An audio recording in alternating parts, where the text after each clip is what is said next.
How you doing guys? Dan here and welcome to this brand new video. Today we're going to be talking about sniping and zeroing and why these are two very important skills to learn in order to get those long range shots dialed in on Tarkov. We're going to cover a couple of topics ranging from choosing a weapon, understanding muzzle velocity, understanding ammo stats and characteristics, understanding distance, holding over versus zeroing, and changing your zeroing keybind. We'll also have a look into the myth about ADS time relating to ergo and weapon weight, and we'll break that once and for all. So what actually is sniping? Well, according to Google, the action of shooting at someone from a hiding place, especially accurately and at long range, which is exactly what we're going to be doing today.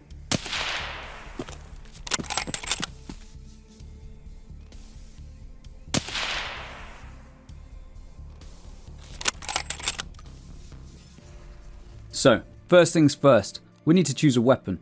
There's a number of bolt action rifles in the game which you can level your sniper skill with and get those long range accurate shots, ranging from the DVL, the VPO-215, both variants of the Mosin. Okay, you've got the Orsis T5000, the M700, and of course not forgetting the SV98. It's important to remember that these weapons all perform slightly differently due to their calibers. Not just that, but their weight, ergo, and overall stats. And generally speaking, with sniper rifles, you get what you pay for. If you go cheap and buy a Mosin or a 215, it's not going to be as accurate as, let's say, the DVL or the SV98 or the T5000, for example. Before we start, it's really important to understand a hidden stat that's not actually revealed to the player through the game. This information can be found on the wiki, and it's called default ammo. Long story short, default ammo is what the weapon is calibrated for and what your weapon sight will adjust for. This means that using ammo of a different velocity than the weapon's specified default ammo will cause your shots to become inaccurate over range due to the difference in muzzle velocities. Generally speaking, this isn't a huge issue with sniper rifles, especially 7.62 NATO and 7.62x54, because the muzzle velocities between the rounds tend to be quite similar. However, weapons like the 215, which fires 366 TKM, does tend to have a large variety in muzzle velocities. Same can be said for the 300 Blackout MCX. So how do we know how far away our target is? Well, I'm glad you asked. We can use rangefinders to determine the distance to the target.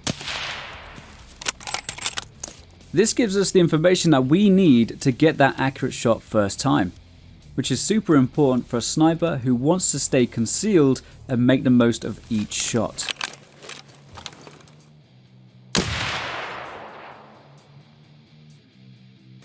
Some players like to adjust their shots after watching them drop with tracers.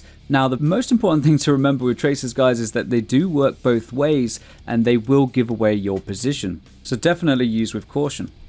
Generally speaking, experienced players will get a feel for where their shots are going to go and won't need to use things like rangefinders and that sort of thing.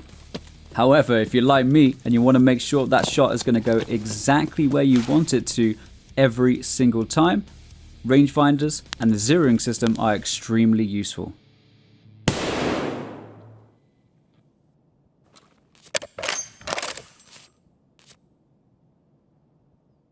So what actually is zeroing in Tarkov? Zeroing is a technique that we use in order to make sure that our sight is set to the correct distance. Zeroing in Tarkov is distance based, and you can see in the bottom right hand corner the distance increasing as we adjust our zero. This is where the rangefinder really comes in handy. By making sure that our sight is set to the correct distance, we can maximize our chances of hitting the target on the first shot. Not only does this reduce the danger to you in the raid, it's also extremely satisfying. The default keybind to adjust your zero is page up and page down. However, I like to use control scroll wheel because it's a lot easier to access and change on the move. You can change yours in the keybind settings. Alright, time for some myth busting.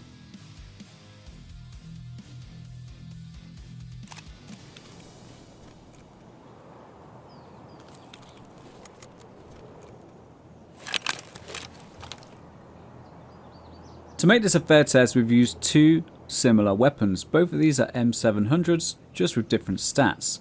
Okay, one of them is lightweight with lower ergo. The other one is a lot heavier, but with much higher ergo.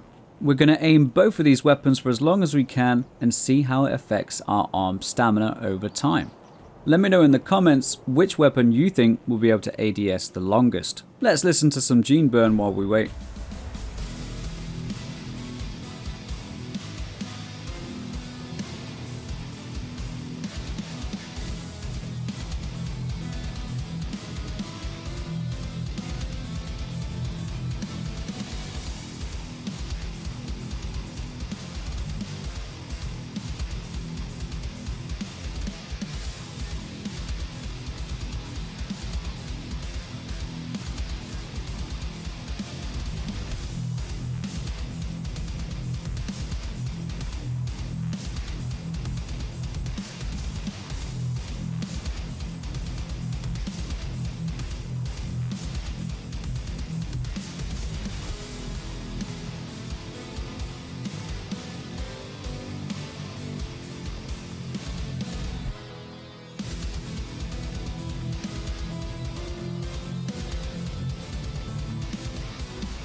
And there we have it, guys. The lighter weapon of the two managed to ADS for nearly 14 seconds longer. So I'd say myth officially busted. But what if there was a different way to calibrate our weapons? Let's say we didn't have any default ammo laying around and we wanted to get accurate shots with some high velocity armor piercing ammo. This is where my calibration proposal comes into play. You may remember this from New Year's when I presented it to Nikita during the different podcasts that we were doing at the time. Nikita seemed very impressed with it, and hopefully it's something that we'll see come into the game. The aim of this proposal is to put control back into the hands of the player, allowing the player to calibrate their weapon for the ammo they're going to use, meaning their sights will be accurate when using the in-game zeroing system. Now, if you're one of these players that's going to say, well, I don't want to use a new system, I'm happy with the way that it is, that's absolutely fine. This will not affect you at all. You can carry on playing the way that you are. But for those of us who do want that extra bit of control, just to make sure that our sights are accurate at all times, this system would be very useful. It'll also help to clear up a lot of confusion like what we had with the STM9. Many of you will remember when a lot of players thought it wasn't accurate, it was shooting too high. But the problem was we were using 7N31, which has since been renamed to PBP. We were using this ammo that was way too fast for the weapon. Now, if we were able to calibrate our weapons ourselves and choose which ammo the weapon was going to be set for, these problems would not exist. Feel free to let me know what you think in the comments below. And there you have it, guys. You now officially have everything that you need to get those long-range, accurate shots and kill your target with that first pull of the trigger. Thank you very much indeed for watching the video today. If you've got any questions whatsoever on long-range shooting, sniping, zeroing, or any of that good stuff, please feel free to ask me. Alright, whether it's a comment here on YouTube or Discord, message, Twitter, Bebo, MySpace, Facebook, whatever is easiest for you. However, Discord is preferred, guys, alright? Take care of yourself, keep on sniping, and I'll see you very soon. See you soon, guys.